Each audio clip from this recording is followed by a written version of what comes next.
The mission is simple: to help high achievers naturally eliminate emotional and physical obstacles so they can optimize their life for higher achievement. Welcome. You have just entered the Genesis Zone. Good day and welcome back to the Genesis Zone show. This is Dr. Brian Brown.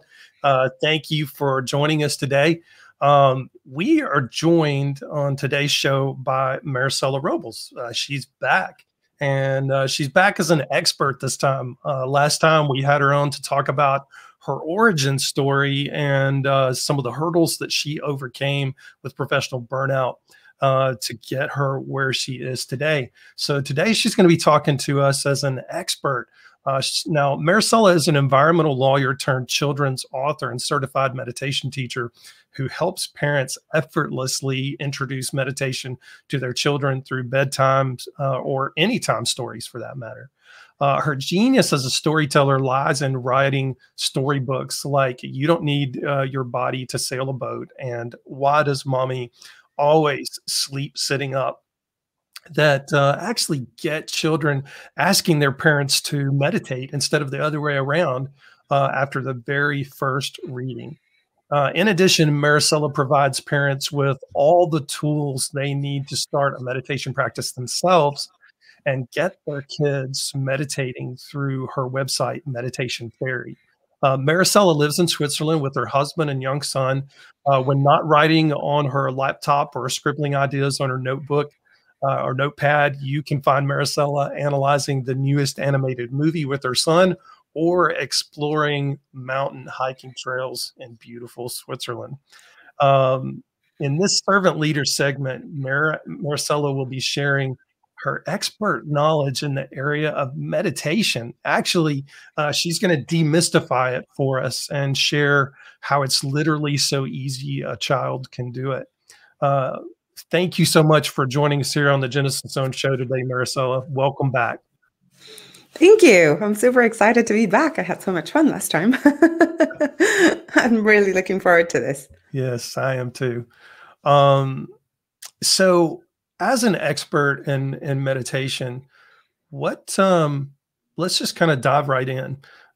We got a really good overview of your personal backstory, your professional backstory last time, and how that led you through burnout into healing, and how meditation played an integral part of that. But I think for many people, meditation can be this somewhat mystical thing that people may be a little bit afraid of, they may be a little bit leery of. And I understand from having had conversation with you in the past that there's actually some science behind this. Let's start with the science of meditation and just understanding the brain and stress, and go from there. And we'll just kind of construct the interview from that point.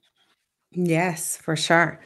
So yes, you're right. Sort of meditation. I mean, I used to think that as well, right? Like it's just for Tibetan monks or for some hippie people sort of sitting, and you have to be in this, either in front of the ocean or in this like beautiful deck with a meditation mat and, all the gear and in robes, and then you can meditate.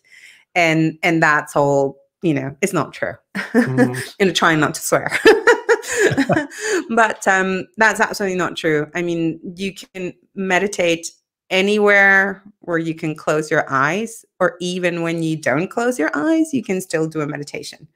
So I think that's the first thing to say, I think, and for people who have been thinking about it, who have maybe even tried it and it didn't quite work, there isn't, contrary to what many people might say, because some people feel very passionate about the type of meditation that they actually practice. There isn't one type of meditation. There isn't the right one or the only one thing. It isn't trademarked. It's not. Meditation is a lot of things. There are some meditations that have been, or some type of meditations or systems, let's say, that have been trademarked, like transcendental meditation. Like you can't teach that unless you've gone through the training of the people who sort of created it. But at the end of the day, when you start looking at the different types of meditations, I mean, that's just a mantra-based meditation, for example. And when I say mantra-based, is when you are repeating something, a mantra that it can be an affirmation. It can be in English, in your own language. It can be in Sanskrit, so you have no idea what you're saying, but you get the feeling of what you're saying, and then you repeat it over and over again. There are the silence meditations where you just sit down in silence and meditate. There are guided meditations. Yoga is a type of meditation which was actually developed by the monks all those years ago, because they realized, like, gosh, we're sitting for 10 hours a day meditating. We need to move our body, but we still want to do it in a meditation type of way. So let's develop this sort of exercise, movement, stretching system to be able to then to meditate. So when you're doing very conscious yoga, you are doing is effectively meditation in motion. You can do walking meditations, you can do laughing meditations, you can do dancing meditations. So there isn't one thing. So please don't be put off by if you tried one. And I heard this sort of analogy ages ago, and I thought it was really funny. When they said it's like going on one bad date and then thinking, that's it, I'm never dating again. This is not for me. That wasn't the one for you, but it doesn't mean that there isn't something else out there that might work better for you. Right. So that's the first thing probably to sort of get out of the way. And if somebody tells you, if you're not doing it like this, then you're wrong, then don't listen to them. Either they feel extremely passionate about what they're doing and how they're doing it, or they're just not as well informed. Because at the end of the day, there's many different ways, and it's about finding the right one for you that will get you going, that will get you interested enough in doing it, which is the one that's going to work for you and your lifestyle and your family as well at the end of the day. So that's number one. And so if we now when I'm teaching meditation to parents, one of the first things that I start with them is we talk about stress. Now, why do we talk about stress? Because most people who, unfortunately, like myself, who come into meditation as a last resort. Like they've tried everything else. And I get it. I did that too. I tried the medication. I tried the essential oils. I tried the acupuncture. I tried everything else and nothing stuck and nothing worked. And it's almost like it's being used as a sort of, well, nothing else worked. I might as well try this, right? Which I'm trying very, very hard to change that perspective, because I truly believe, knowing what I know now, I truly believe that is something so basic, so essential, that if we all learn it when we are children, we will be able to deal with everything that life throws at us so much better. We will be so much better equipped to handle it emotionally, to be kinder to people, to be better human beings with each other. If we had that awareness and that conscious and that understanding of ourselves and of others. But if you have been looking into meditation at some point or another, it's probably because you're like, oh, I just need to relax. I just need to relax and calm down. I just want to feel better. I want to sleep better. I want to, not have so much anxiety. And yes, that's how I ended up into meditation as well. I needed something to make me feel better. And the reality is that meditation is excellent at that, right? It helps you be able to lower your stress levels considerably. And so why stress and how does that work? It all has to do with the mind, right? And because it all starts with our head. You can do as many stretches of your legs as you want, and you can do as many, whatever. So imagine the meditation is like the exercise for the mind, or the stretching for the mind, if we want to think about it in that way. Great analogy. So what happens is, so we have three important parts that I always talk about, and we have the prefrontal cortex, which is, at the front sort of our forehead area. Right. And that's where That's where we make decisions, right? Is it's the basically analytical part, the decision part of our brain that uses sort of logic to determine, what we're going to do. Then we have the amygdala, which is sort of in the middle. I can't really point it, but the amygdala is like, to kids, I always tell, it's like this really sort of jumpy Amy. I say she's very stressed all the time, trying to figure out what's wrong and what's happening. And the job of the amygdala is actually to assess threats, right? So it's about finding out what is going on and what can kill you. And exactly it does a very good job, right? Yep. And then you have the hippocampus, which is about learning and about memory, and long-term memory as that as well. Now, what happens when there's a threat in front of you, right? The amygdala gets activated, and then it immediately tells the prefrontal cortex, oh my God, there's, an elephant in the way, or there's a serpent, or there's a lion, and it's going to kill us. And then the prefrontal cortex goes like, okay, that's a movie. You don't need to be stressed, amygdala. And it's sort of the job of the prefrontal cortex to assess logically whether that threat will occur or what is the likelihood of occurring. And if it is a threat that we determine like, oh, shoot, we really, yes, there is really an elephant here and we really need to run, then it's the job to then send information of the amygdala, to send information down to the hypothalamus that then releases the cortisol and the adrenaline and everything, so that we go into the, the typical, the fight, flight, or freeze responses, right? Right. Which then shut everything else down so that you have enough energy in your limbs to be able to run like heck, or fight that, lion, or hide and freeze. Right. Whatever it is that it's deemed that you have to do in that moment to be able to survive. Remember, this is very survival instinct at its finest. It is, we are a well-oiled machine that works perfectly when everything else is working perfectly. Now, here's the kicker. When you are under chronic stress, that communication stops working, really. There's no, the prefrontal cortex can't properly assess that logic, can properly assess if the threat is real or not, or what the situation. And so what ends up happening is it ends up being sort of the amygdala ends up being overactive. And then we end up being overwhelmed. We find it difficult to make decisions because the prefrontal cortex ends up being like, wait, I don't know. I'm not getting information. I don't know what to do. I can't make a decision. And then everything, basically, we're constantly releasing stress hormones into our body. Right. And I always say that, that there's danger confusion with the prefrontal cortex, because we don't have a lot of lions and serpents and elephants walking around in our everyday life like our ancestors did. So it gets confused, and it's not really able to interpret the environment as, okay, that is truly a danger. It's not. So it just defaults to, okay, on the safe chance that it is, boom, let's just release stress. Stress chemicals.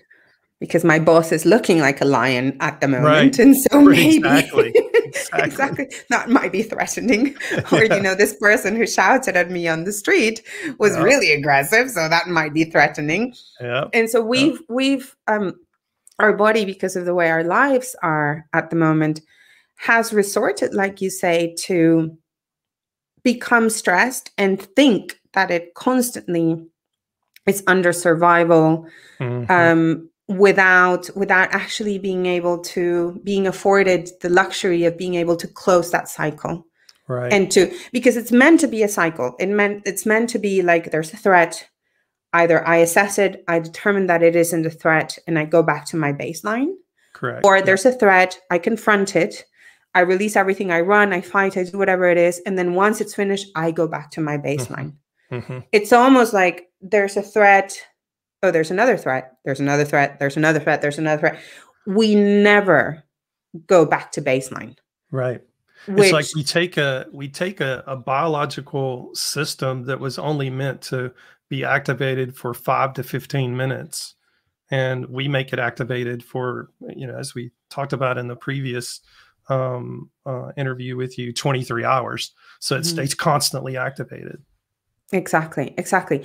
And so, when you think about it and you say, well, okay, but it doesn't matter. That's the way that modern life is, and we just have to adjust. And you can't, modern life, as we know it, this constant on, it hasn't been that long. It hasn't been, I mean, if you think about it, even like telephones at homes, there haven't been around or that long, or TVs at home that are constantly informing you, even back in the day when you only had one TV, right? It hasn't been that long. What has it been, like, 80 years or less than that? So our bodies have adjusted throughout, much, much longer than that, not even hundreds, but thousands of years. And it's crazy to think like, well, we're just going to adjust in the next sort of 10 years and it's going to be fine.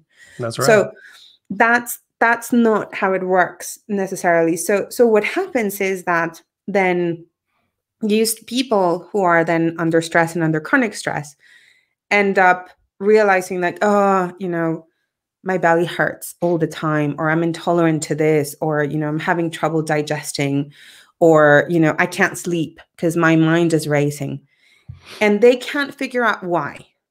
And the why is because when you're in survival, it is not time to digest. You need to be running or freezing or fighting. It is not time to relax. That's the last thing that you want to do when you have a lion in front of you. You're not going to reproduce either. So for women trying to get pregnant, it's just not going to happen because the body knows that the chances of that reproduction surviving at the moment, that's not what you want to do. And you can't create. It is not a moment to be creative and have ideas and, see opportunities and chances. It's not. And so all of a sudden you've shut down all of these really key pieces. So you can't rest, you can't digest, you can't reproduce. And then let's say we drop the creativity, but that's what sort of gives us also happiness and meaning and purpose. And then you're like, well, I'm just on I'm this constant wheel and I'm feeling awful. And you're like, well, yes, no wonder, because you're constantly in that survival instinct. So then you go like, well, how do I solve it? How do I get out of that wheel, right? And for that, you then have to go back and to say, like as we chatted last time, you have to become very aware and conscious of, well, what's triggering you? What is your thought process every day? What are you going through? Why is it affecting you so much when your boss looks at you in a certain way? Or why do you keep replaying that, the time when your neighbor shouted at you and it made you feel awful and you didn't know what to reply? And then you keep playing that conversation over and over again, becoming really angry and reliving that situation. And here's the thing, and this to me was, from a storytelling perspective, this is why marketing with storytelling is so effective, for example, because the brain doesn't know the difference of something that you're telling it as a story and something that is happening in reality. So that's why when I say to you at the moment, if I were to say, okay, imagine your favorite food, or let's say it's a really hot day and I say, oh, imagine, this ice cream cone, and it can be vanilla or chocolate, your favorite ice cream cone, and it's really hot and you're really dying for it and you're sweating and you're looking at it and it's in your hand now and you're about to take a lick or a bite of that ice cream cone.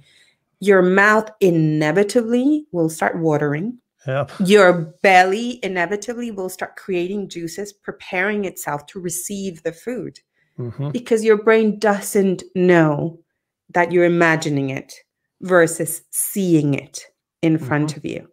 And that's really key to understanding stress and to understanding why, when we had something that happened in the past, when we had a traumatic event, or when we became very angry with our boss, every time we relive that, we're reliving that feeling, that anger, that frustration, that stress, every single time by thinking about it. That's an excellent point. So what you're saying is the brain doesn't know the difference between the thoughts that are going on in your head and actual reality. The two are the same as far as the way it's interpreted. And as far as the way it reacts, because you have a physical reaction.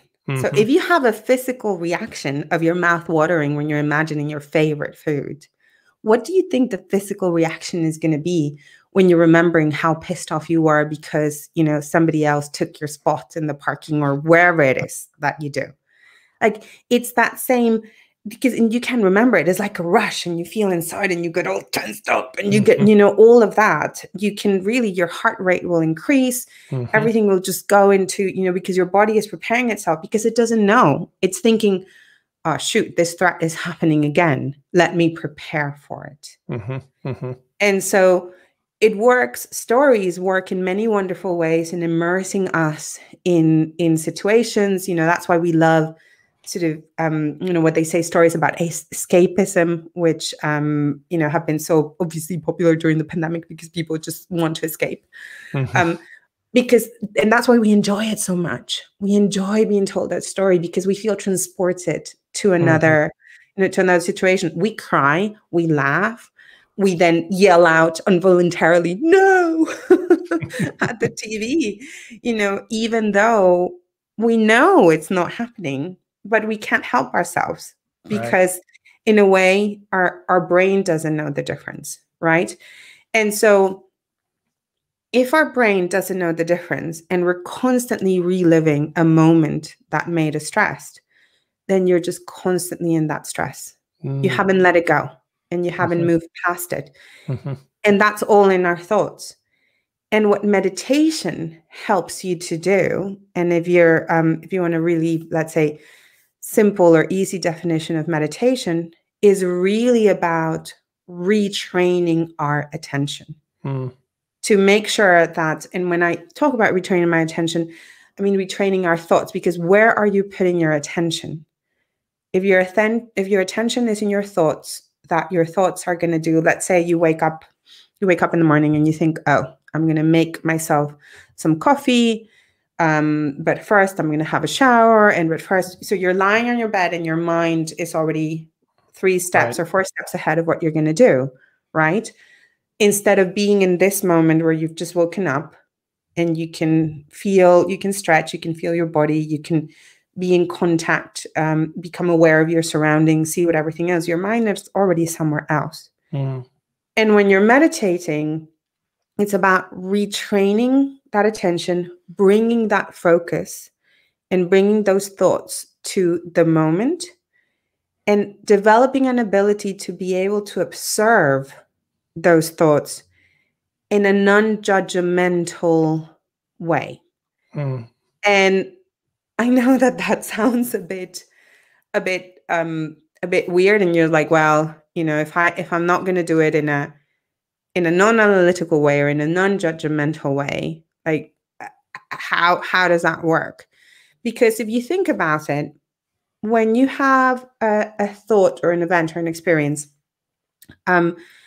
you are adding your emotions to that thought or that event or that experience. That's right. Okay. And so then that thing or event becomes more than what it is because of what you are putting to it or what you're associating to it. And through meditation, what you can learn or what it teaches you is to be able to detach yourself and your thoughts and emotions to be able to not attach them, let's say, to that thing or event or experience. And let me give you an example. I do this. This is one of the exercises that I do with my students when we're talking about at the beginning about how to retrain and how to focus your attention. And so I pick up an object, and to them I have a little fish that I have at home. It's one of this really beautifully decorated sort of alebrijes, which maybe you have heard about now with cocoa, probably everybody knows. But it's a sort of very colorful fish. And I say, okay, we're going to do this. I want you to look at the fish and only the fish. And when you start thinking about something else, then you need to bring back your attention to the fish. Because what happens is I show them the fish, and then they start thinking, oh, yes, that's a beautiful, colorful fish. And then they go, oh, I remember when I went fishing with my dad. Oh, when I was fishing with my dad, I got sunburned and I was really scared and I felt really bad for it. And then he told me off and then it was awful. And that started the whole demise of my relationship with it. And you're like, wait, what? Sorry, we were at the fish. But we have, it's this natural sort of instinct that our mind just starts running because it starts associating and recalling thoughts and memories to that thing because it wants to make sense of it. So it wants to recall memories to see, okay, so it's a fish. Let me remember the last time you saw a fish so that we understand it more. But then you go somewhere else and somewhere else and somewhere else. And all of a sudden you're now angry because your dad told you off at that time when you were 6, at about ages ago. And so what you're trying to do, what I'm trying to teach them with this exercise, and sometimes, they start to look at it, and I always put a timer, and I put a timer for about 15 seconds the first time. And then I put a timer for 30 seconds, and then I put a timer for 1 minute. And usually the first 10 seconds, they're okay, 10, 15 seconds, because there's so many colors to the fish that they're like, oh, just looking at the colors and looking at the thing. When we hit 30 seconds, they're like, oh, I went somewhere else. 45 seconds, oh, I went more places. And you start realizing you're like, damn, I can't, and the simpler the object, so I've done that with a pen, then sometimes it just lasts 4 to 5 seconds before actually they start thinking about something else. And so that when you meditate, what you're trying to do is you're trying to retrain your brain and almost like ordering it and saying, you have to focus your attention here on this thing. And you're going to learn as if this was, a training, like if you're a horse or whatever, you're going to learn that you have to pay your attention here and nowhere else because I'm telling you to do so. And that little exercise, if you've never meditated before, try it. It is an excellent exercise. I do it with kids as well. They love it.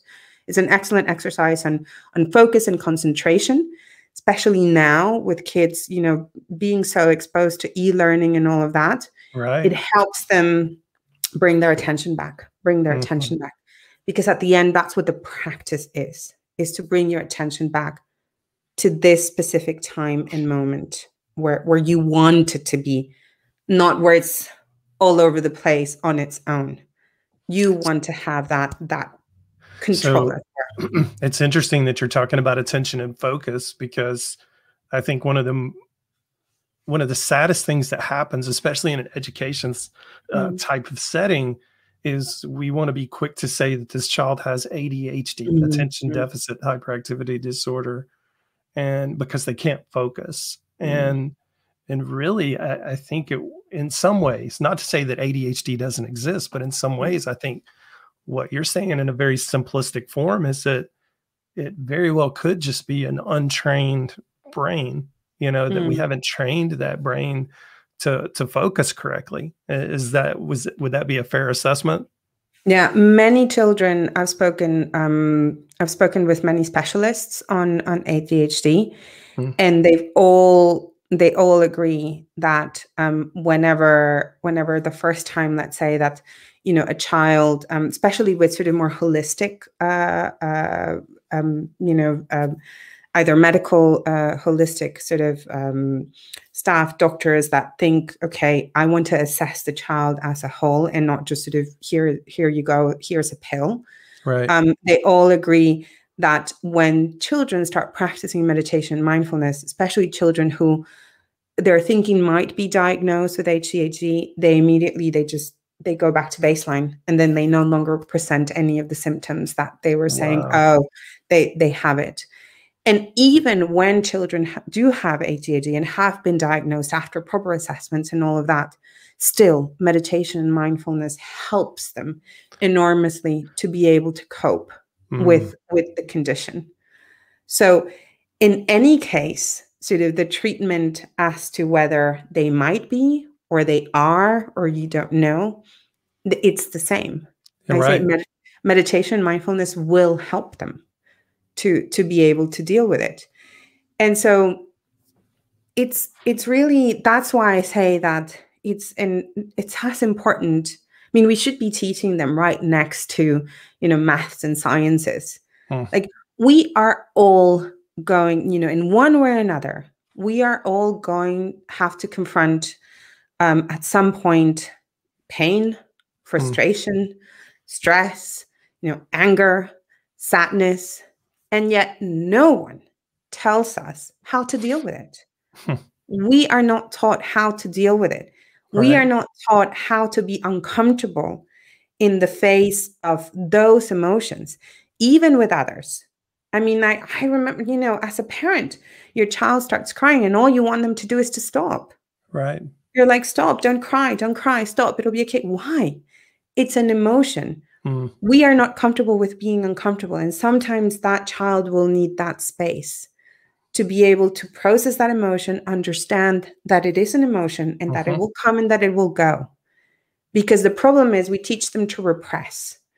And when we teach them to repress sadness, we teach them to repress anger, we teach them to repress all of the so-called negative emotions. And when you repress, what happens? Inevitably, they will come up. Right.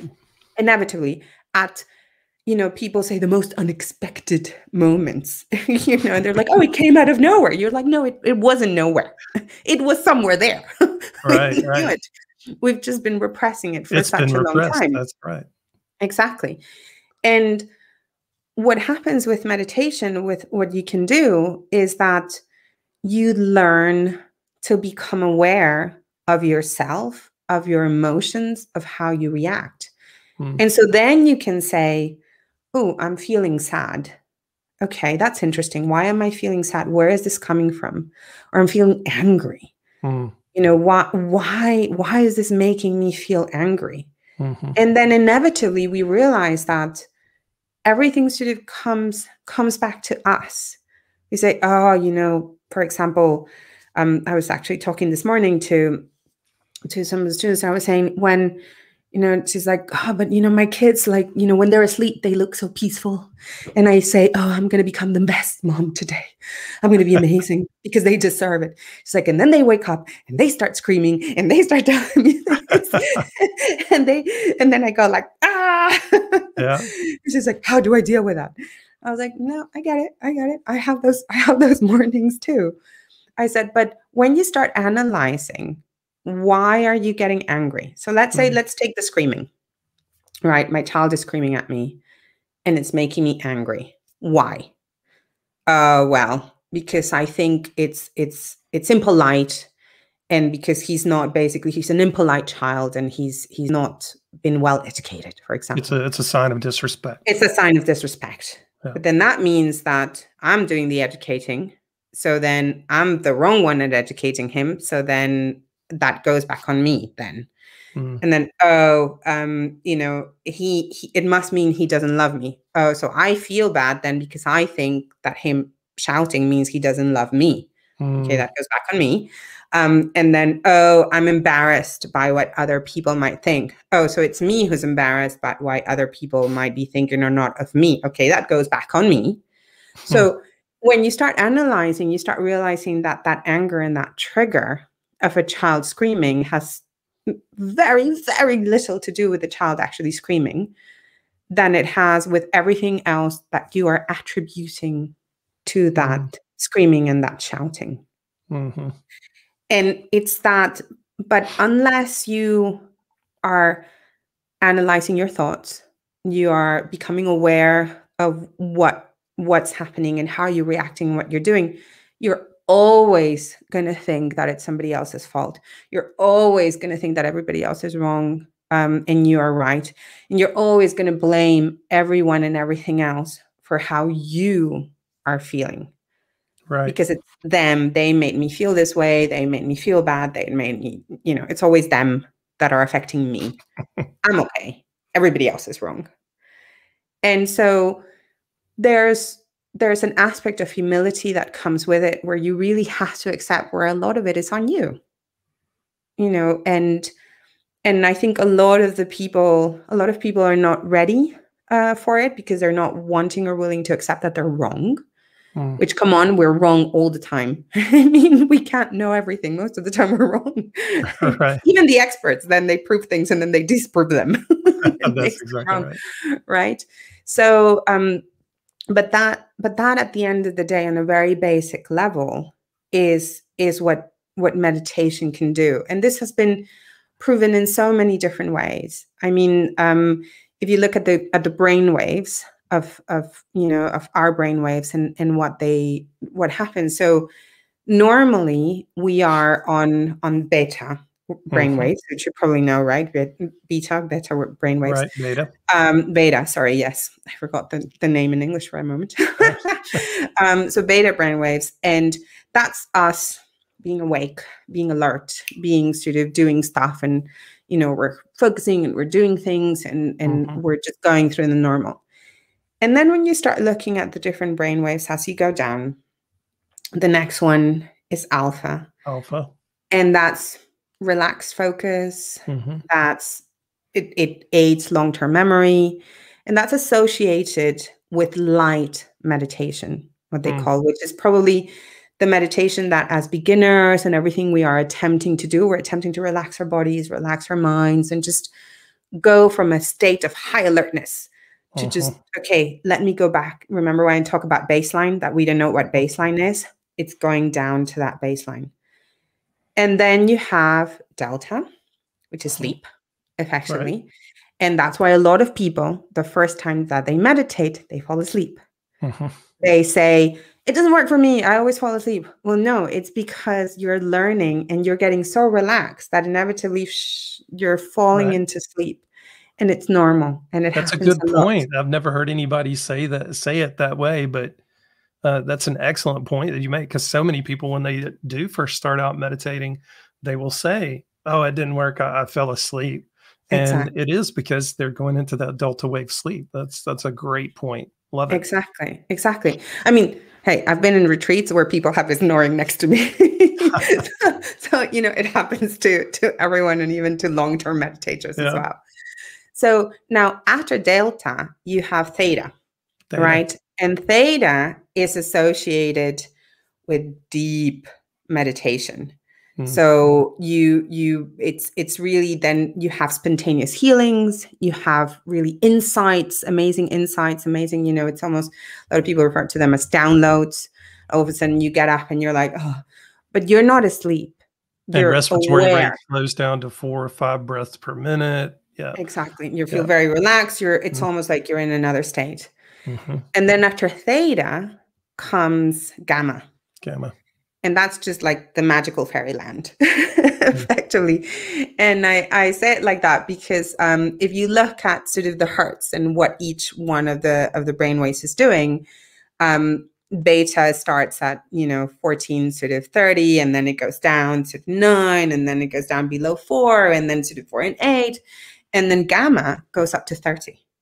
And you're like, wait, what? How can it be at 30, which is effectively the same as beta or more? It goes above 30. And you're still in this sort of deep meditating state, which that has been registered. So when they have done these exercises on people who have been beginner meditators, long-term meditators, and monks, the monks achieve gamma. And you're like this is like heightened perception. This is like, I'm seeing the world in 3D kind of thing, right? As they say. Now, you don't have to, as a meditator, you don't have to aspire to gamma, right? Just learning how to go into alpha, just learning how to go into that baseline will already help you massively. Right. Why? Because most of us who have lived with stress or under chronic stress or are working and just chugging along and etc., we have forgotten what baseline feels like. I remember clearly when I was going through all of the, the different therapists and the different things and the different that, trying to sort of figure out a way out of my depression and my burnout and all of that.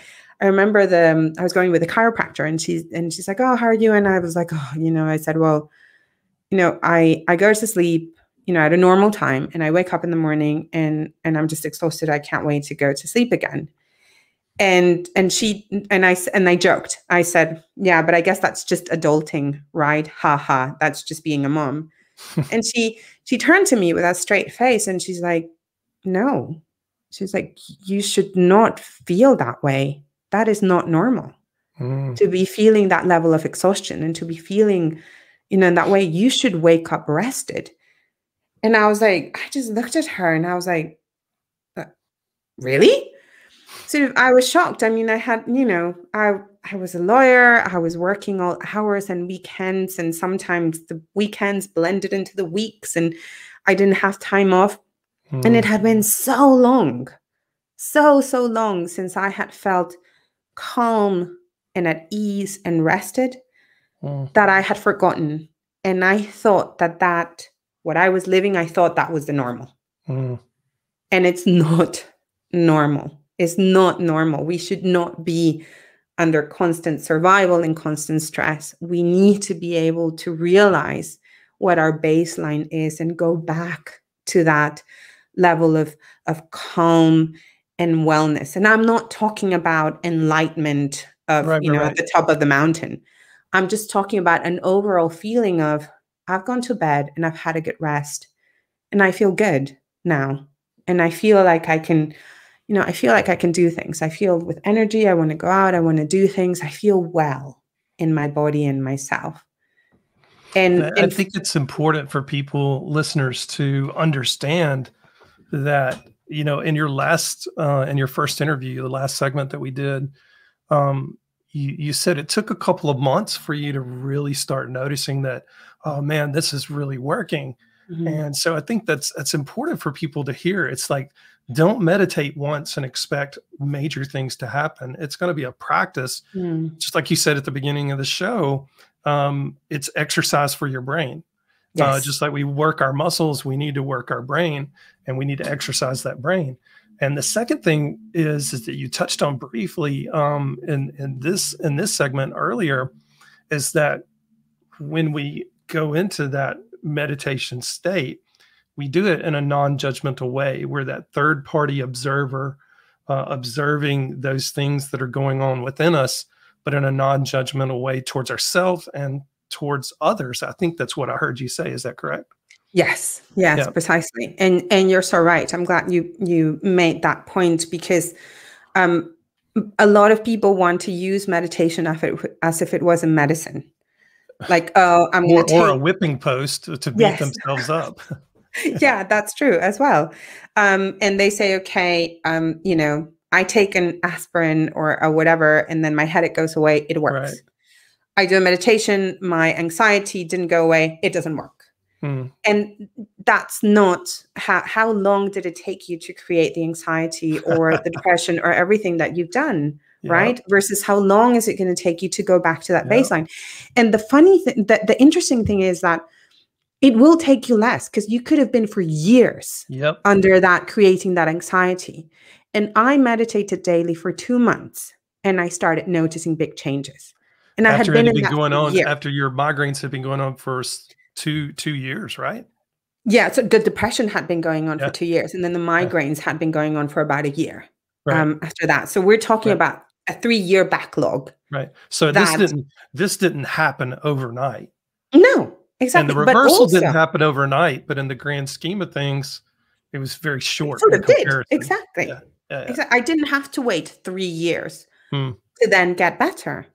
I was able to start feeling noticeable changes and benefits out of those 2 months. And then as I kept going, it just kept getting better and better and better, obviously.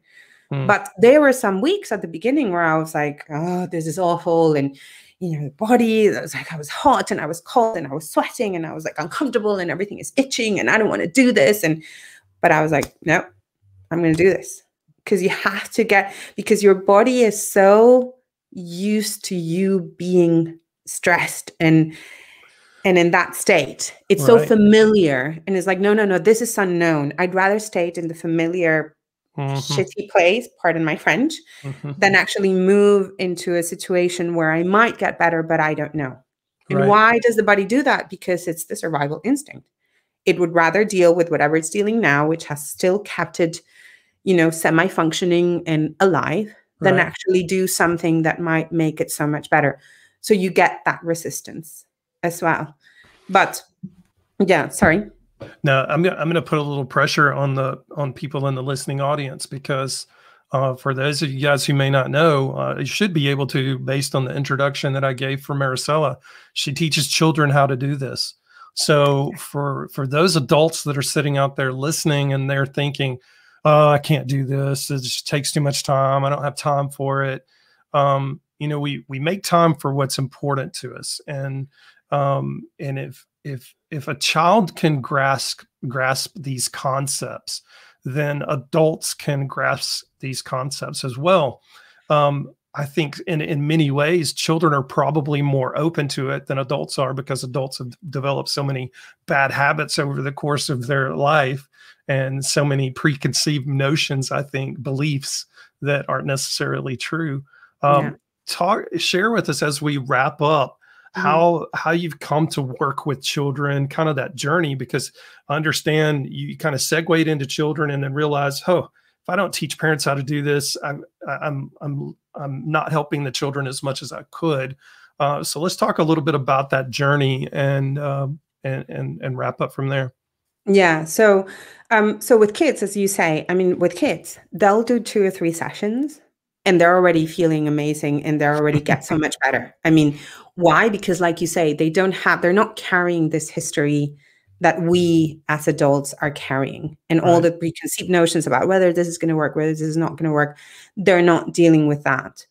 Now, I do want to say something that a lot of people say, kids don't need to learn about meditation. They're already living in the moment, so they don't need to learn anything about that. Yes, children are very good at living in the moment, but they're also very good at modeling, which means that as they get older, they start looking at what everybody else is doing around them. And they're like, oh, mommy is screaming all the time. Daddy is angry all the time.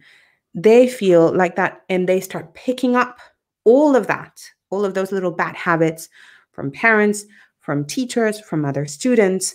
And then all of a sudden, that's why you get children with anxiety and committing suicide at 9 years old. Which is, to me, is still just unbelievable, because I'm like, what can a 9-year-old be going through that it leads them to that moment? So if you're thinking, my child isn't doing it because he's living in the moment, no, don't think about that moment. Think about the tool that you're giving them for later. Because just like anything else, just like they had to learn how to walk, and just like they had to learn how to use their cutlery to eat, or their chopsticks, or whatever it is, it's the same. You're also teaching them how to do these, to do these things. And with children, like I said, people say, no, okay, but children can't meditate. They're not going to sit down and meditate. They do. They do. Now, when I started meditating, so the reason why I started getting into meditation for kids is because I realized, I was like, oh my God, when I started feeling all of these incredible changes, I thought, if only I had known this when I was a kid, so many things would have been different. And I felt this incredible urge. I was like, I need to teach this to my son. Mind you, he was 4 at the time. Not even. He was about to turn 4, I think. And I was like, okay, what do I do? What do I do? And I had always had a passion for writing, and I had always written, and I thought, I'm going to tell him a story. I'm going to tell him a story that is just going to talk to him about it and teach him about it, and then he's going to be able to read it and get inspired. And that's exactly what I did. And now the parents who have bought, I remember the first time, because of course then the first time the first book came out, and there were parents in school that knew what I was doing and everything, and they were very supportive, and they said, oh, I want a book, and etc. I remember one of the moms came in the next day, and she's like, can I get another book, please? And I was like, what happened? Like, did he hate it and break it? Did he throw it? And she's like, no. He really liked it. He wants to get one for his best friend. Oh, wow. And I was like, awesome. And then she said, oh, and by the way, He made us sit down in the middle of their living room to close our eyes and look for the magic door. And I was like, why are you complaining? Like, that's the purpose of the book, is to get them. So this is a child who had never meditated before, ever, and who read the book and saw that there were two children opening the magic door inside their heads that took them to a wonderful place where they wanted to be and have a relaxing adventure, and said, I want to do it. They sat down, just like the children did in the book, forced his mummy, of course, to do it, and then sat down and started closing his eyes and started meditating after one reading, of a story that talks about meditation. That's how accepting and, kids are. And meditation for kids doesn't necessarily look like meditation for adults, and parents can do the same meditations that kids do. Simple breathing exercises. That's a meditation. Manage 3 minutes. And that's a perfect meditation. I do a quick meditation for moms of 3 minutes, where you do you relax during the first minute, you do breathing during the second minute, and then you do a quick body scan to release any sort of tension during the third minute. I'm so glad you brought that up, because I think sometimes people think, okay, I've got to meditate for 45 minutes. And for a busy mom or dad out there that's like, I don't have time for this. I can't do that for 45 minutes. You're saying it's as simple as 3 minutes. Exactly. And the thing is, you start wanting more. So when parents tell me, I don't have time to meditate, I said, okay, but you want your child to meditate, right? Yes, but then, and I was like, well, sit down and do it with them. Do a short 5-minute or 6-minute meditation, guided meditation with them. Sit down and really do it. Don't look at them like, oh, this is so cute what you're doing, listening to the meditation. I'm such a good parent for showing you meditation. No, sit down, close your eyes, and it'll be a bonding moment for you and your child, an activity that you're doing together, and something that you are doing for yourself as well, to relax, to allow you to relax. It doesn't have to get any more complicated than that. Yeah. It can if you want to. Right. But it doesn't have to, right? It can just be that simple, that breathing, because I cannot overstate the importance of breathing and how much it can take us back to baseline. When you do deep breaths, when you do, especially from the belly, you expand it all the way up to the chest. Do that 3 times and you will immediately start feeling better at that moment. And then you can add more and more and more and more. And then what happens is the kids then ask for it, because when the kids start practicing, then they start catching you out. I mean, I'll have my son now, he's 7. And I was the other day, I don't know, I was talking with my mom, and my mom sometimes doesn't hear very well, especially when we're like on FaceTime, and I find myself like, Mom, no, do this. Like, sort of raising my voice. And he turns to me and he says, Mommy, I know you might be feeling frustrated, but it's not so nice to be increasing your voice. It's making me feel a bit uncomfortable. Can you please lower it and maybe close your eyes and take a deep breath? And I was like, yeah, okay, I think I had that coming. Right? And a lot of parents would be like, how dare you, child, tell me what to do? But hey, he's catching me out. I'm grateful for him catching me out in a moment where, maybe I lost it, I was tired, I was whatever. It doesn't matter. Be grateful that somebody is recognizing that for you. So if kids can do it, then the parents can also do it. And then when you practice together, it becomes normal. And when you normalize meditation, then just magical things start happening. That's beautiful. I love that. So interesting projects that you're working on right now. Have you got one or two? Yeah. So I have, so in total, and I had to do an assessment of this the other day. So I've written 7 books about meditation and mindfulness for kids. And so it's a whole series now, actually. And the first two are published. I'm working now with illustrators to sort of determine, okay, which is going to be the next one, the best one as well. And I'm also working on, because I'm doing, my courses are currently live. So I do live sessions with the parents and we sit together, and I'm sort of making that a bit more, I want to take that online, so that, because of course I'm based in Switzerland, I do it in the mornings, you know, that basically means it's off limits for people anywhere else in the world, right?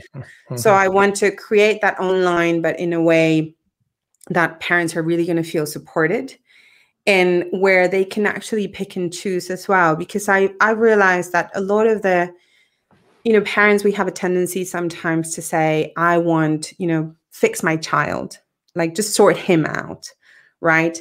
And what I've seen is that when parents meditate and they start becoming calmer and they start bringing calm into the home and reacting better, the quote unquote issues that their children have start disappearing.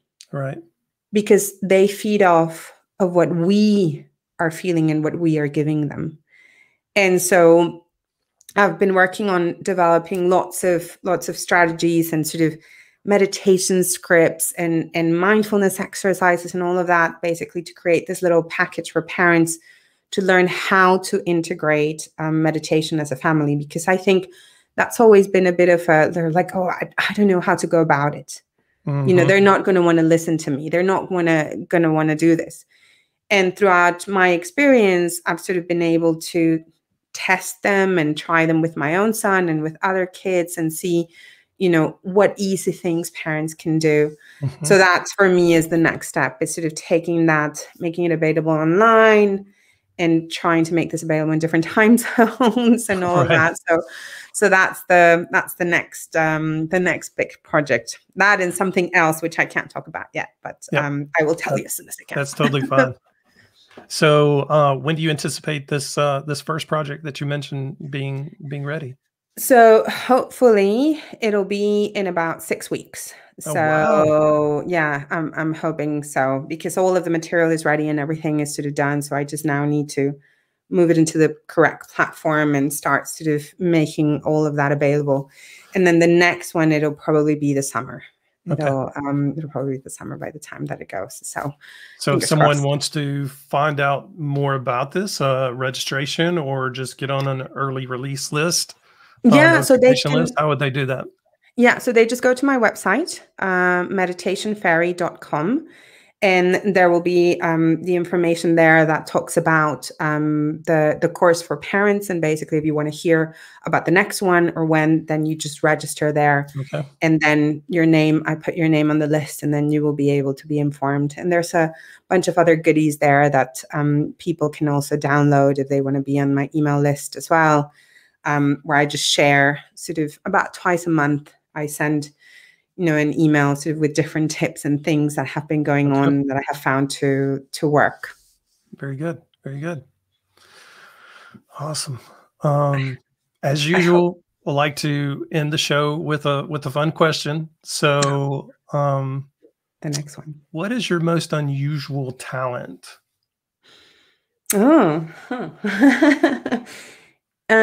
Existing, or that I had at some point? Because maybe, I think I might have lost you. Yeah, no, it blanked out and it came back. I don't know what happened. Oh, there we go. So most unusual talent. Well, I I can handle double kung fu swords. You can what? So I can handle double kung fu swords and do like a whole sort of, you know, kung fu thing. A kata with kung fu swords. Yes. Yeah. So the moral of the story here is, people don't mess with Maricela on a bad day. Make sure she's meditated first. Yes, meditate. That's when my son goes like, "Mommy, I think you need to meditate today." It's like, okay. Oh my goodness. Out of the mouths of babes. Exactly right. And I listen.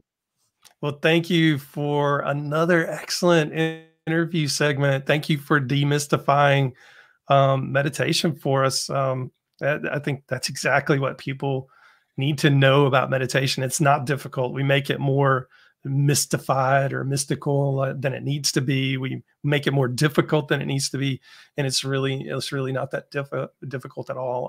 I love your approach to just the whole aspect of families and children and teaching adults, because kids are modeling what they see in their environment, and from the sounds of things, it sounds like the kids are modeling better for their parents than the parents are for the children. I know. I know. That's when it becomes a lot of fun. But Yeah. yes, I mean, if you've tried it before and it didn't click, try it again with a different person. If you've gone to one of, there's so many apps now as well. Tried with one of the apps and you hate the sound of the person's voice, try another person. Right. Just give it a try. Go with your inner child and get one of Maricela's books and try that yourself, and then try it with your children. Exactly. Yeah. Actually, we do a connecting with your inner child meditation throughout the course as well. So there you go. Exactly. Exactly. I always say that as adults, we are almost 100% dealing with that inner child. Yeah. And if we can tame the inner child, we've got most of the battle won. Yes, exactly. Or we can learn to listen to the inner child and understand it. Then that's already halfway there. Yeah, perfect. Absolutely. Well, again, as we wrap up, I'd like to make our listeners aware of something new. Again, I know you've heard me say this before. I recently launched my brand new Gene Hack Bootcamp. And it's gotten rave reviews. And so that means we're going to be doing another boot camp soon. I haven't announced the date yet, but for this next boot camp, but I will be soon. So in the Gene Hack boot camp, using my proprietary Genesis Zone method, I teach you how to know exactly which of your 5 zones are creating lower physical, emotional, and mental performance for you. And I show you exactly which genes need to be checked within each of those zones in order to propel you to higher levels of physical, mental, and emotional performance. If you want more information on that, want to know about the next release for the boot camp or the next boot camp, go to drbriangibrown.com/gene hack to get on the waiting list, and we'll notify you when that time comes. Tune in tomorrow at noon Eastern Standard Time for my In the Zone segment, where I'll be recapping today's interview with expert Maricela Robles, sharing how the nuggets that she gave to us today fit into the Genesis Zone Advantage. And I'll be answering any questions and exploring other juicy topics and current events. Most informed, most trusted, and most grateful you spent this time with us today. Until next time, stay in the zone. This is Dr. Brian Brown.